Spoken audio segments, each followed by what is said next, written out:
Patience means that you're willing to wait for the results, to give it a good chance, and that's what I've relied on all my life, is that ability to be patient about what you do, be steady.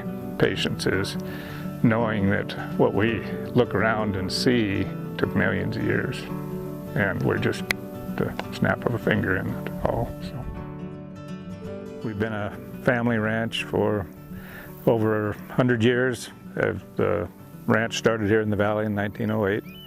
My grandfather bought property which is now under Canyon Ferry Lake, and we've stayed in the valley and continued to expand and make room for future generations and hopefully carry on for a long time to go.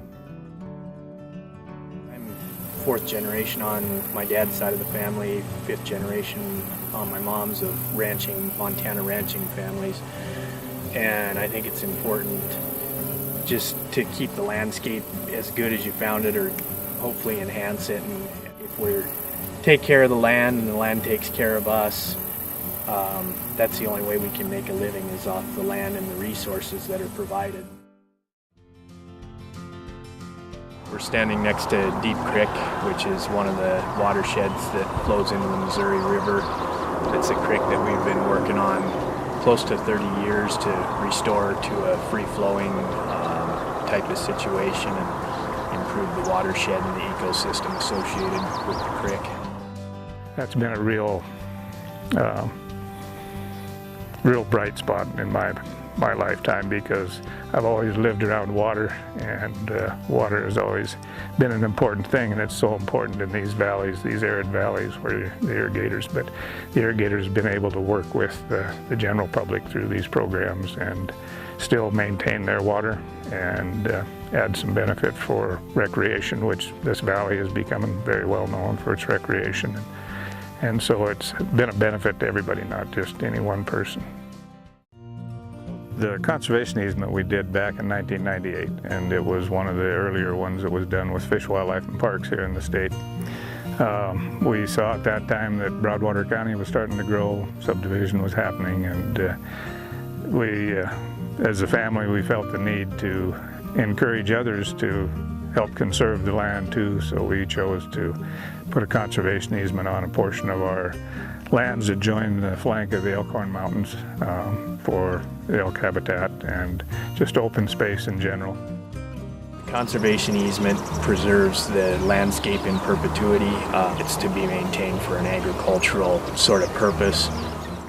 The cattle, in our opinion, it's a mutually beneficial situation.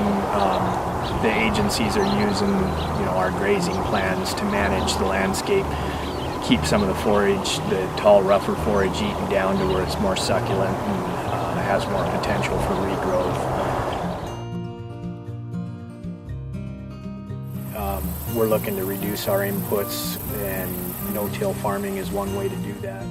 Cover crops are a good thing, especially when you can involve them with livestock. And so we've been doing that the past few years, using the cover crops to enhance the soil health, the no-till to enhance the soil health by keeping the soil organisms alive as long as you can during the year, hopefully full year, and then using the livestock to help to incorporate that plant mass back into the soil. We've seen our organic matters increase over the years. On the average, I'd say we're up there in that 4.5% to 5% range on our organic matter, and an increase from in that 3% range over the time period that I've watched it. It's given us a lot of flexibility and options on what we can do late. The growing season is basically ended, but you have standing forage available to you to use. In a lot of cases, in the case of like rangeland or grassland meadows, you've allowed that plant to complete a whole life cycle for the year before you've had any grazing in on it.